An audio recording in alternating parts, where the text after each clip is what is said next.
Hey guys, welcome back to my channel where I talk about the NWSL, women's soccer, just soccer, only soccer. Getting to this a little late because I was trying to unpack everything that I just read. Molly Hensley-clancy appears to have been investigating former Chicago Red Stars coach Rory Dames for some time now. In her first article on Rory Dames, Hensley-clancy writes about how Christen, Jen Hoy, and other former Red Stars players talked about disturbing and abusive behavior from Rory Dames. I did a video covering the first story on Rory Dames. I'll leave a link in the description below. You can watch that first and then come back to this video, or you can watch this video first and then watch the other video after. I do want to warn you that this article includes mention of abuse against minors and grooming of a minor. There's also mention of fat shaming. I understand that these are very sensitive and triggering topics to some people, especially those who have experienced abuse, so by all means feel free to click off of this video or at any point where you feel uncomfortable. I will leave a link to the articles and previous video in the description below. I want you guys to keep this quote from Christen in mind. He, Rory Dames, asserts control like you're a little girl, not an adult woman. When you can go out to a concert, when you can say something, or you can't say something, when you can see your family. It felt like it's a disrespect that is related to gender. As I've said earlier, Molly Hensley-clancy has been investigating Rory Dames for some time now, and what she has recently revealed is that Rory Dames has been accused of abuse and misconduct for decades by former youth players that he has coached.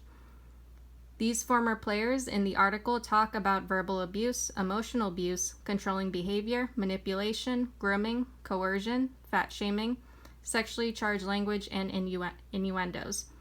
All of this directed towards youth players. Megan Nada, a former youth player who played under Dames, spoke to police back in 1998 with a few of her teammates after another player said Dames had touched her inappropriately on her upper thigh. This is from a police report acquired by the Washington Post. Nada said Dames made sexually degrading jokes to and about her. Other players from the Eclipse Select, a youth team coached by Dames, backed up by Nada's statement, saying Dames often made similar sexual comments and remarks. According to the police report, Dames would talk about foreplay and blowjobs and often referred to male climax as snowing. Others reported that Dames, who was 25 at the time of the report, would talk about sex and their bodies. Players told police they were concerned that Dames spent too much time with young players outside of soccer. This last part is especially eye-opening because Hensley-clancy in her previous article on Rory Dames talked about a Chicago Red Stars rookie player who Dames liked and would invite her out to lunch and dinner and would make these meetings with him mandatory. This former Red Stars player would also say that she would see Dames outside of soccer twice a week or more. Going back to Megan Nada, in the mid-1990s when she was just 15, she remembered her and her teammates having to kneel for a drill. Dames turned to her and said, "Nada, I bet you know this position well." She said she felt uncomfortable. Again, she was 15, and who says that to a child? In other instances, Dames would target her with sexual jokes and comments, frequently bringing up her relationships and sex life. She said there was a popular song on the radio called Laid, and Nada remembered Dames telling her it reminded him of her, saying it was her song. So I looked up the song. I'm not sure if this is it, but it did come out in 1993. You can pause to read the lyrics. Dames is saying that this song reminds him of Nada, who, once again, is a child. This is just straight up disgusting and inappropriate. I don't have an issue with the song or lyrics, but him allegedly telling a child that that song reminds him of her is honestly gross. The police report also documented multiple allegations of degrading and sexual comments by Dames. During one practice, he told a player she had a nice ass and he wanted to sleep with her. He joked that a girl should have taken off her shirt. Police would eventually close the investigation after the accusers didn't want to file formal complaints. Prosecutors would also decline to pursue a case against Rory Dames. Because of that, Dames would go on to keep his job as a youth coach, and later as an NWSL coach with the Chicago Red Stars, until he resigned after learning the Washington Post was preparing to release an article where Christen Press, Jen Hoy, and former Red Stars players came forward detailing Rory Dames' emotional abuse, verbal abuse, and controlling behavior, but more on that a little later. One woman told the Post that Rory Dames had been grooming her since she was 14, and she would go on to having a sexual relationship with Dames due to him using his power over her soccer career to manipulate and control her. She said Dames was very sweet and would invite her to the movies and over to his apartment. At the same time, though, he was also prone to angry tirades and insults when she failed to live up to his high standards. She points out Dames would involve himself in the players' personal lives, something he had done to Nada and the rookie player on the Red Stars. She says, with the knowledge Dames had in regards to her personal life, she felt as though Dames had ultimate control. This instantly makes me think back to what the Red Stars players said about Rory Dames. Former Red Stars players even held back personal information about themselves out of fear he would use it against them. A former player said to the Post, "I realize that this man would use information he has about me in a way that will harm me and in a way that he can manipulate me. I don't want him to know about the things that matter most to me." Going back to the woman, it's sad and disgusting because this was a child, a 14-year-old being groomed. She didn't know any better. She thought she could trust this guy because he was her coach and also because he held so much power over her soccer career. She goes on to say that Dames became very entrenched in all aspects of her life and the players' lives. Quoting her, "And there was no part that was free of Rory." When this girl turned 18, she said she went to Rory Dames' apartment and they played a card game. He told her to take off one item of clothing each time they played, and she did it because she was taught at 14 to obey him or else. She explains that she had been punished with screams and sprints if she didn't obey him. She ended up having sex with Rory Dames. She would continue to have a sexual relationship with Rory Dames. Around 2010, Dames would by then be married to another former youth player at Eclipse. That was a small detail mentioned in the article that stuck with me because I can't help but wonder if there was grooming involved in that situation as well. Anyway, going back to the woman who was having this sexual relationship with Dames, she would repeatedly go back to Dames' apartment to have sex with him. Her therapist had told her she always had a choice, that she didn't have to have sex with Dames and that she could just leave. She says, but I always thought to myself, this isn't a choice for me. If he says come over, then yes, in some other reality of life, maybe I can make the choice not to. But in my life, I felt like there wasn't that choice with him. If he instant messaged me come over, it was come over.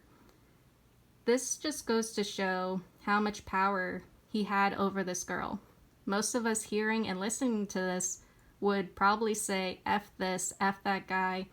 But Dames had these young girls, these young women so wrapped around his finger, they would do anything for this guy, not because they want to, but because they felt like they had no choice. Unless you've been in an abusive relationship, you don't understand how much power the other person has over you, especially when you are put in a position where you are made to feel powerless and weak. It's hard for victims to get out of these situations and relationships because you feel like you don't have a choice. you feel like you have to stay, which I'm guessing is the case here.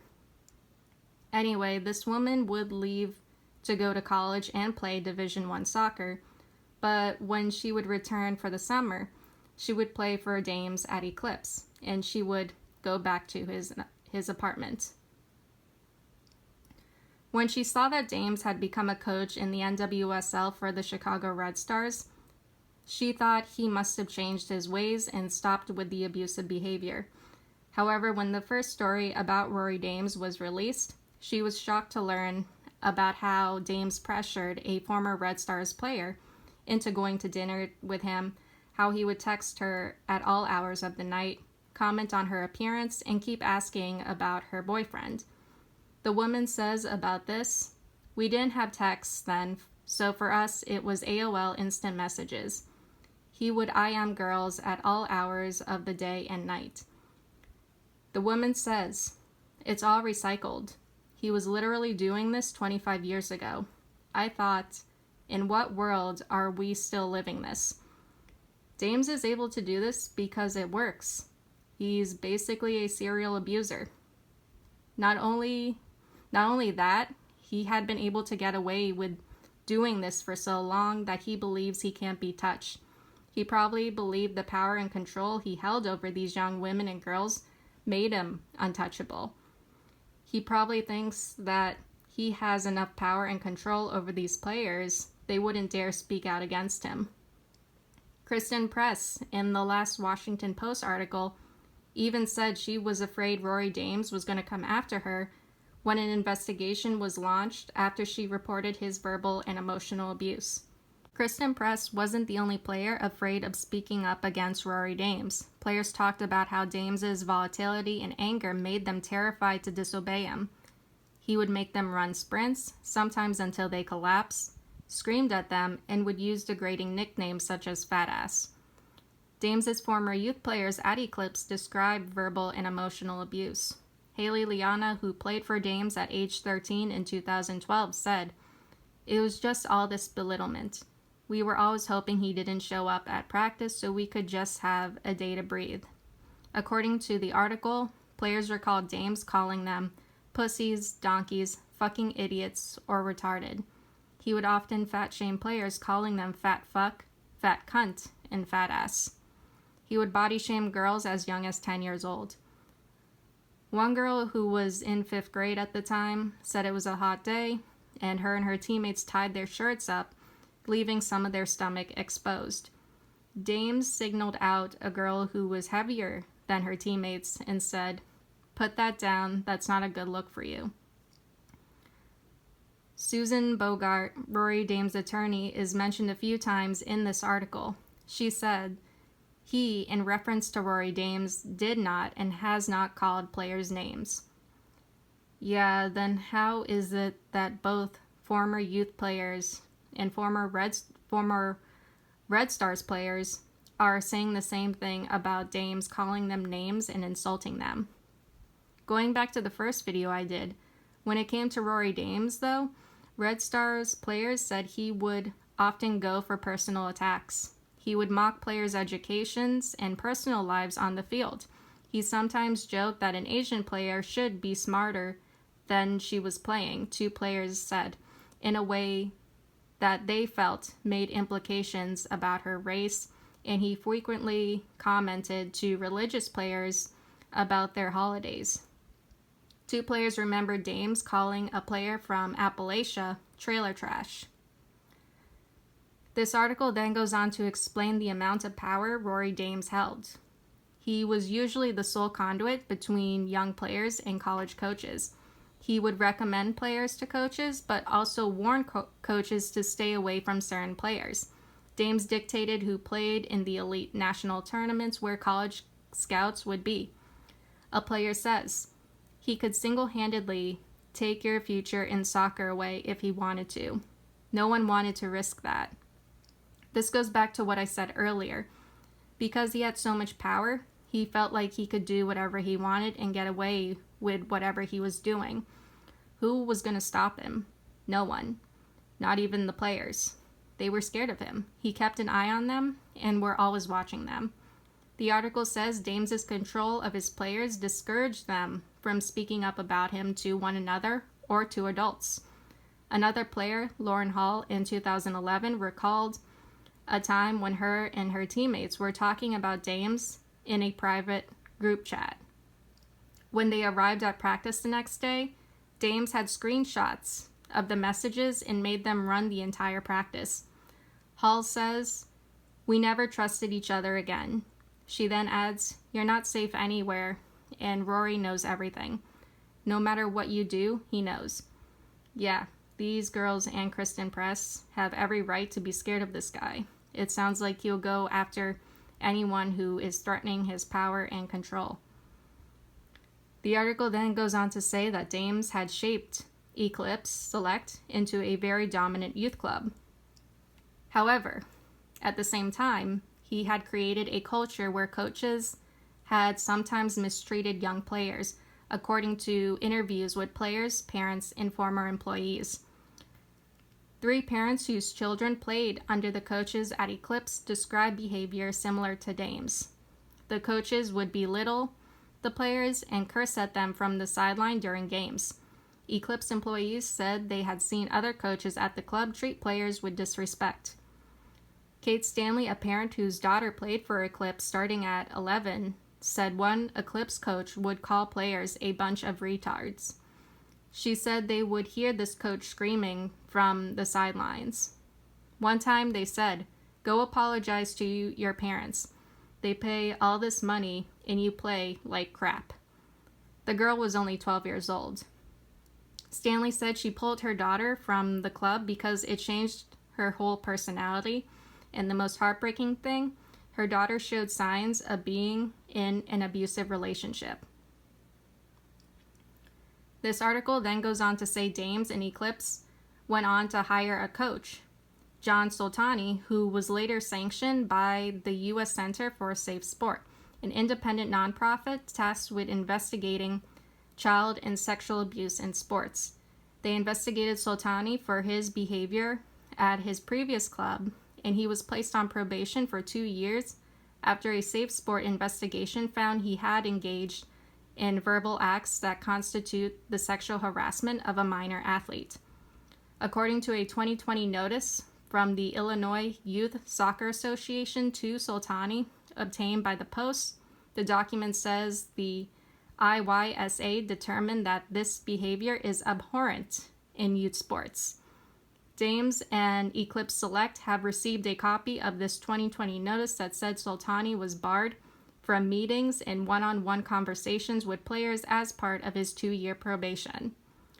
Soltani remains employed by the club as the director of coaching at its North location. Soltani is said to have complied with his probation and has not received any complaints against him. I'm going to end this section here. I recommend reading both articles by Molly Hensley-clancy. They're fairly long reads, but it's very informative and well researched. Anyway, the player who had a sexual relationship with Dames said she thought parents also bore some responsibility for the abuse she and other girls said they endured. She said every parent, none of them, knew about the sexual abuse, but every parent knew and had heard Rory be abusive at a practice or a game, and they turned a blind eye to it. They all decided that it was okay, that it was a means to an end. People were willing to do anything to get their kids on these teams. That's probably the saddest and most messed up part. If you're a parent and you are watching a grown man screaming at your child, belittling them, insulting them, saying horrible things to them, and you as a parent are not standing up for your child, protecting your child from all this and just allowing this abuse to happen, what does that teach a young child? What does that teach a young girl? It's teaching them that it's okay for others to treat them badly. It's teaching them that they can't say no or have boundaries. It's normalizing abusive behavior, and this could be very damaging as they get older and get into relationships with others, whether it be romantic or platonic. I've seen others defend Rory Dames last year by saying that his yelling and screaming is meant to build character. It's meant to toughen players and make players better, and that if you can't handle it, you shouldn't be playing. How is body shaming these players, these little girls, beneficial? How is calling these players pussies and donkeys and so on beneficial to players and their performance? How is this supposed to help players improve? Dames's impact on these players stayed with them for years. Four of the players said they even went to therapy. One player said, growing up, when you're exposed to someone like him, a man degrading you constantly, you look at yourself and you don't see your own worth. It's very damaging. Those are your formative years. Another said she cried to her college coach because she was struggling to cope with trusting male authority figures after Dames. Anyway, this article was infuriating and also very sad. It's sad that this had been going on for so long and nothing was done about Rory Dames. Despite hearing complaints from NWSL players, U.S. Soccer would go on to clear Dames. This could have been stopped. This could have been prevented a long time ago. It's sad and painful what all these former youth players, former Red Star players, and Christen Press went through. And I thank them all for coming forward with their stories, which is not an easy thing to do. As I said in previous videos where I discussed allegations of abuse, I hope with all these players coming forward with their stories, I hope it will encourage others to come forward with their stories, or those who are in abusive relationships to take the next step and leave or reach out for help. I wish nothing but love and healing for these former youth players, the former and current Red Stars players, and Christen Press moving forward. That is all I have for you guys today or tonight, and I'll see you all in the next one. Later.